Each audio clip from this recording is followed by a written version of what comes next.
Part 1. Huli na niyang nalaman na niluluko na siya ng kanyang boyfriend na si Jazz. Secretary siya ng boss ng kapatid pansamantala, dahil nakiusap ito mahal niya ang kapatid kaya hindi niya ito matitiis.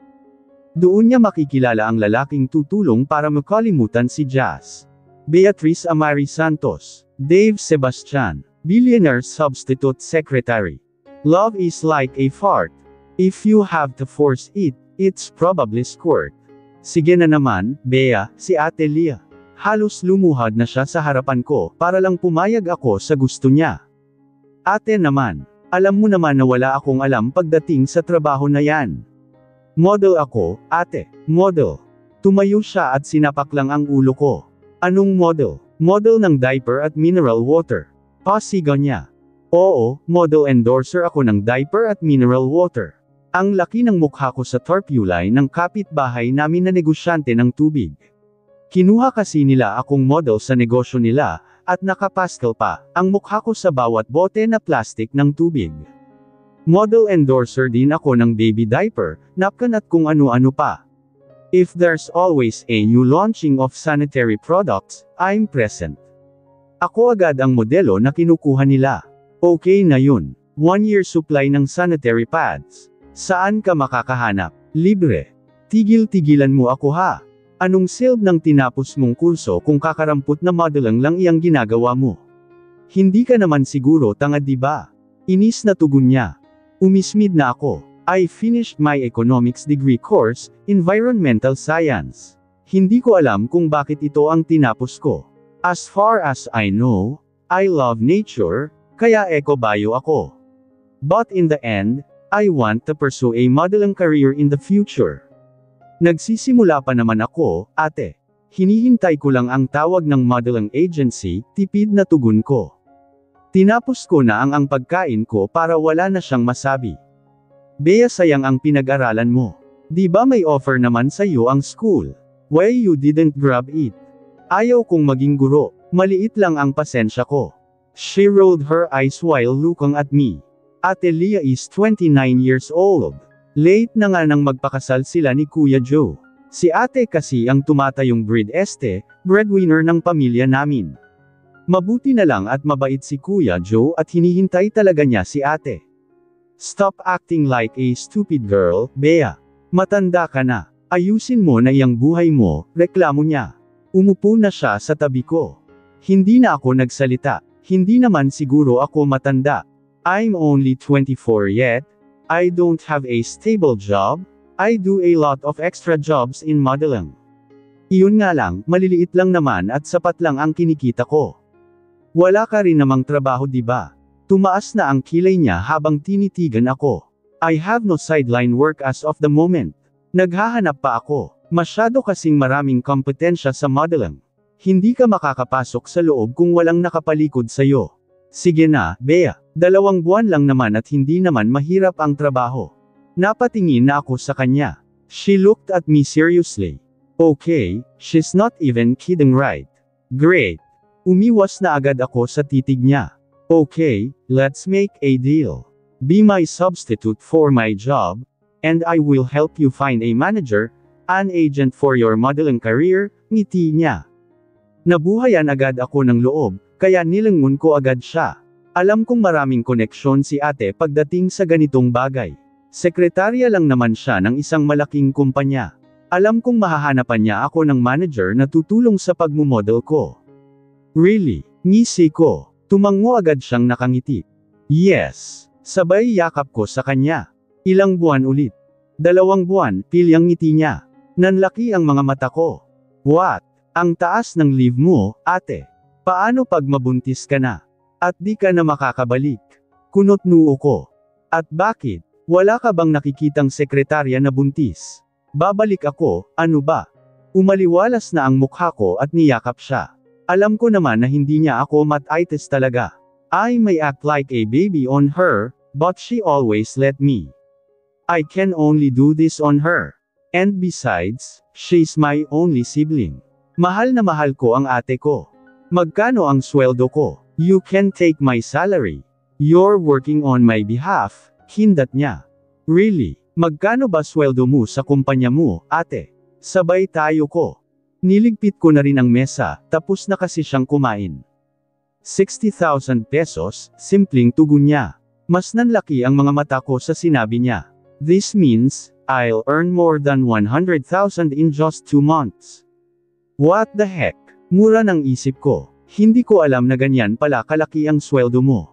Ate, akala ko kasi pipitsugan na sekretarya ka lang, bahagyang tawa ko sa kanya. Umiling-iling na siya, inayos na din niya ang sarili. Get ready. I'll take you with me. What? Ngayon na agad? As in ngayon na talaga? Kunot noo ko. Oo, bakit? Wala ka namang trabaho ah. May usapan kasi kami ni Jazz, ate. Cancel mo. Wala akong tiwala sa boyfriend mo, Bea. Wala kang mapapala sa kanya. Umismid na ako. I know she didn't like Jazz at all. Matagal ko ng boyfriend yung tao. Magdadalawang tao na kami. He's 4 years older than me. Sa modeling ko siya nakilala noong nag-audition pa ako. Isa siya sa mga hurado at mabait din siya sa akin. Kaya agad nahulog ang loob ko. When was the last time you saw him? 2 months ago. Lihim na tugon ko. May matinubang boyfriend na ngayon lang magpapakita. I've told you already, Bea. Huwag na huwag mong ibibigay ang sarili mo sa kanya. Sermon na naman niya. Natahimik na ako. Alam kong 2 taon ko ng boyfriend si Jazz. Pero isang beses pa lang niyang nakilala ang ate ko. He's always busy because of his work. Nakakahiya mang isipin, pero hindi pa niya ako napapakilala sa mga magulang at kapatid niya. I also feel intimidated too. I have no stable work. Ano bang mukha ang ihaharap ko sa pamilya niya? Kilala kasi ang pamilya nila, at pati na rin siya. He's got his name on the modeling world. Nababasa ko na siya sa bawat pahina ng magazine ngayon. We agreed to keep our relationship in secret, para na rin sa kapakanan niya. Bea, nakikinig ka ba? Hindi na ako nagsalita at pumasok na ng kwarto. Sumunod lang din si ate sa likod ko. May nangyari na ba sa inyo? Seryosong tanong niya. Umiling-iling na ako. Wala pa. Sabay buntong hininga ko. Mag-isip ka, Bea. Kilala ko ang mga taong katulad niya. Ate, hindi naman siguro kami magtatagal ng ganito kung hindi siya seryoso sa akin, pilit na tugon ko. Kumuha na ako ng damit sa drawer ko. Huwag kang kampante, Bea. Not until he'll proposes in front of you and offer you a marriage straight away, pamiwang niya. Napalunok na ako. Naghihintay din naman ako sa proposal niya. I got so jealous when Kuya Joe proposed on her a year ago. They've got married straight away. Nahuli nga lang ang honeymoon ng dalawa dahil sa trabaho ni ate sa kumpanya. Sino naman kasi ang boss niya? Ang sama talaga. Nagkibit balikat na ako at hindi ko na siya pinansin. Kinuha ko na ang damit ko at mabilis lang na pumasok sa banyo. Naalala ko lang si Jazz. Hindi man lang siya tumawag o nag-text man lang, 2 linggo na. The last time he communicated he wanted to see me, but he canceled it a few times. Bumuntong hininga na ako, at pinaandar na ang shower sa banyo. I took off my clothes and hopped in the shower. Ayaw ko munang isipin siya dahil may inis lang ako sa kanya. Pagkatapos maligo at mabilisan lang akong nag-ayos sa sarili. Naghihintay na din sa baba si ate. Pagkababa ko tumunog lang din ang cellphone ko. Hello, Bea. Yumigting agad ang tainga ko. Kilalang kilala ko kaya ang boses niya. Si Jazz ang nasa kabilang linya.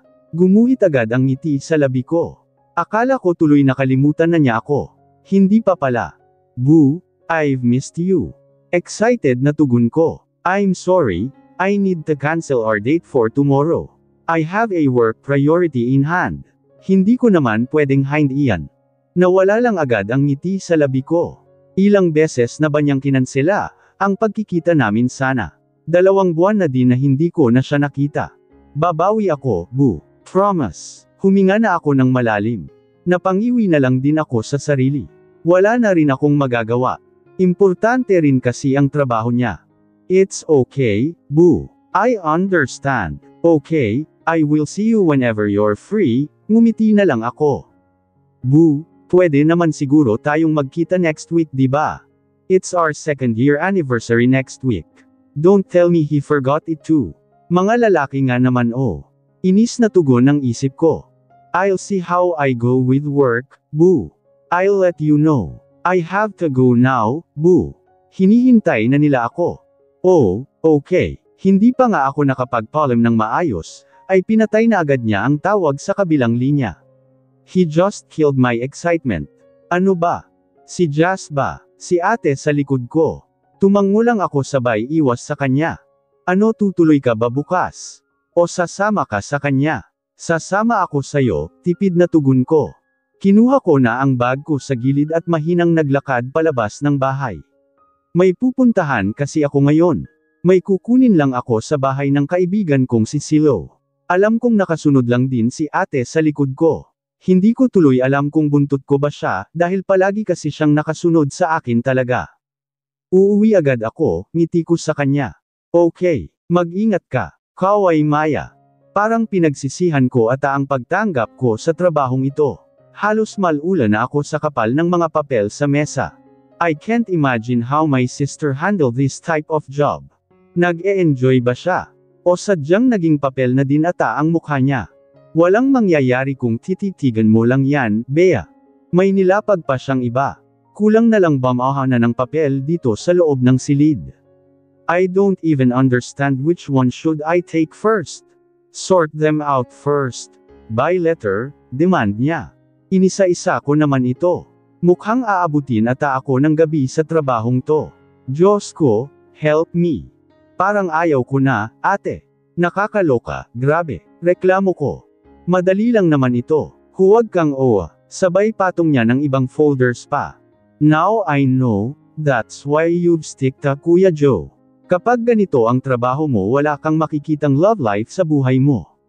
Tali na agad sa trabaho. Bahagyang tawa ko. Tinaasan niya lang ako ng kilay. FYI, Bea, high school sweetheart ko ang Kuya Joe mo. Baka nakalimutan mo na. Pabagsak na tugon niya.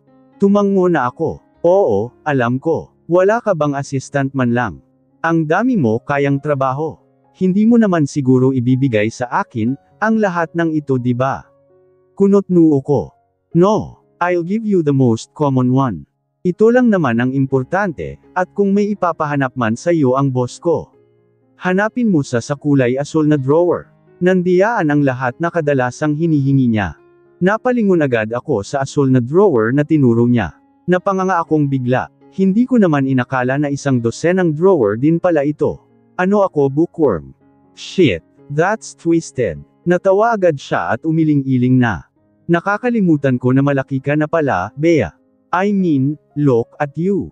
Ngumiwi ako sa kanya at sabay na tiningnan ang sarili ko. Yeah, I know. I'm taller than her but in a slender body. Mala modelo ang tindig ko kaysa kay ate. Mahaba at kulot ang buhok ko sa dulo. Gifted din naman ako sa boobs ko. Iyon nga lang mas matalino si ate kaysa sa akin talaga. Kaya namumuhunan na lang ako sa angking kong ganda. Madali kitang may hahanap ng manager, ngiti niya. Mas lumawak lang ang ngiti ko. Kanina parang ayaw ko na. Pero ngayon na-inspire na naman ako. Bruha talaga itong ate ko. Alam na alam niya kung paano makuha ang puso ko.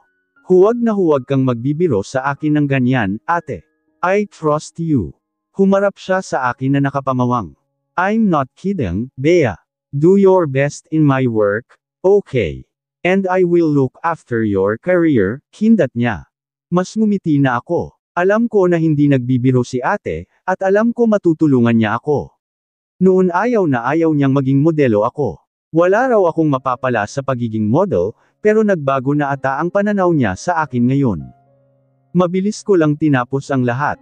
Inabot kami ng tanghali talaga, at nang lumabas kami sa opisina ng boss niya para mananghalian, ay ang mga kasama naman niya, ang nakatingin sa aming dalawa ngayon. They looked at us as if there's something wrong with us. Lumapit pa agad ang isang dekenteng bakla sa paningin ko. Leah, who is she? Marteng tugon niya. Tumaas pa ang kilay niya. Bakla nga talaga. Bobby the girl, kapatid ko. Mas tinitigan niya ang kabuuan ko. In fairness mukhang mabait na bakla naman siya sa paningin ko. Ngumiti pa siya sa akin. Ang ganda, modelo ka ba, girl? Sabay pilantik ng kamay niya. Beatrice Amari Santos, lahad kamay ko at ngumiti na rin sa kanya. Ang bait inosente. I'm Ben, but you can call me Bobita. Bea, malumanay na tugon niya. Tinanggap naman niya ang kamay ko. Ang weird ng baklang ito. Mukha kasi siyang Matrona sa paningin ko. Ano ba to? Ito na siguro ang napapala ko sa sarili. I have a limited group of friends. Mabibilang lang sa isa kong daliri ang mga kaibigan ko. Hindi rin ako lumalabas at nagpa-party, ayaw kasi ni Jazz. Beb, alagaan mo itong kapatid ko ha. Ipinagkakatiwala ko siya sa'yo, bakla, si ate sa kanya. Ngumiwi pa ako habang pinagmamasdan silang dalawa. At sa bakla pa talaga ako ipinagkatiwala ni ate. Nabaliw na. I will best friend. Ano? Pumayag na ba ang gwapong dragon na mag-live ka? Sabay kimbot niya. Humakbang na silang dalawa at nakasunod lang ako sa likuran nila. Humawak naman ng mahigpit si ate sa braso ni Bobita. Umiling-iling na lang din ako. Sabay buntong hininga ko. Oo, pumayag na, at si Bea ang papalit sa akin ng 2 buwan. Tulungan mo naman, please. Huminto siya ng hakbang at nilingon ako. Come here, Bea, si Bobita. Napahinto rin ako at tinitigan lang sila, dinala na agad ako ni baklang Bobita at humawak ng mahigpit sa braso ko. Napagitnaan na namin siya ngayon ni ate. Never trust the boys here, Bea.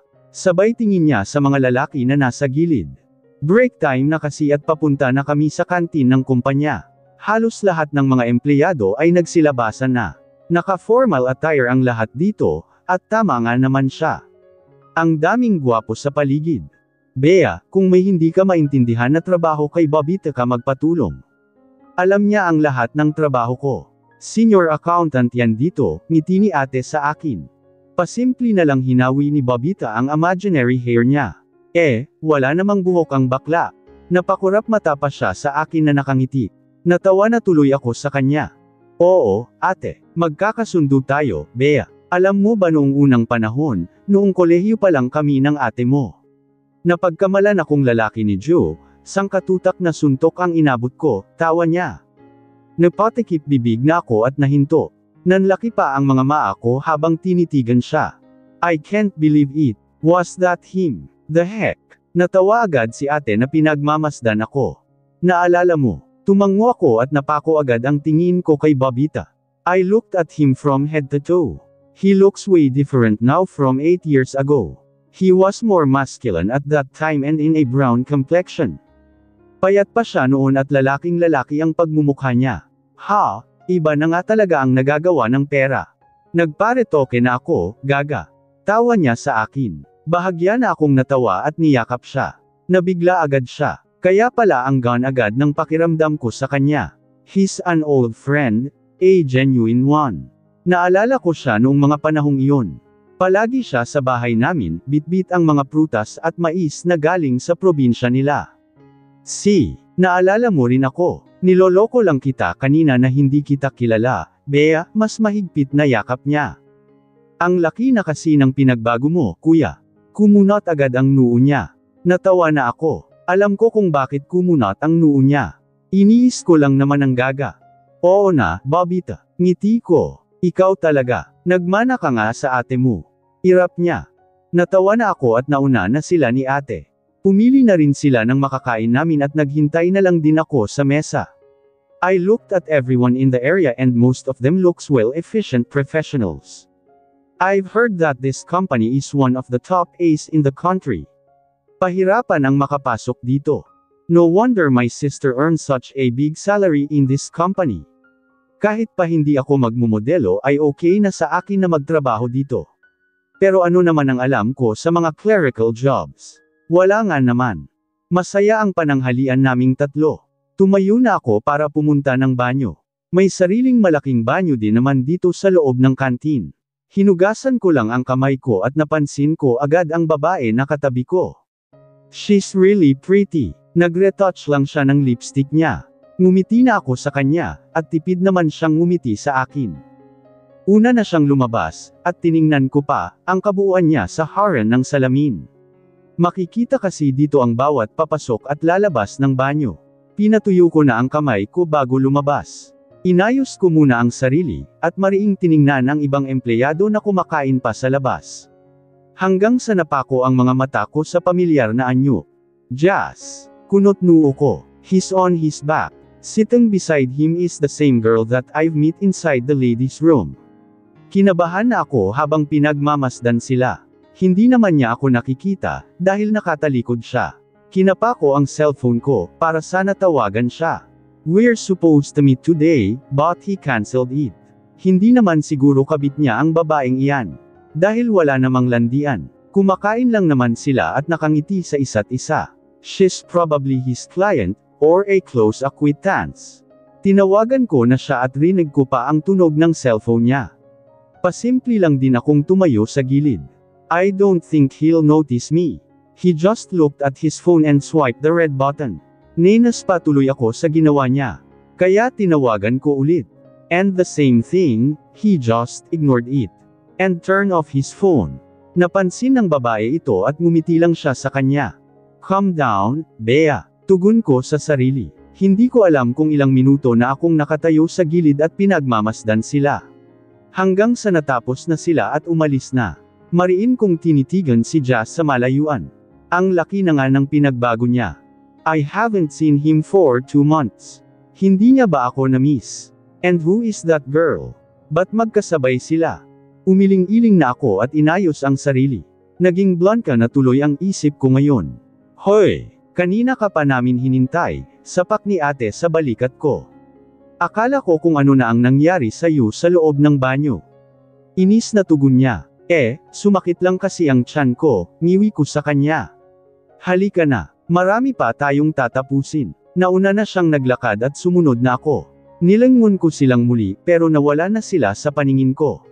Mamaya ka lang Jazz, makikita mo.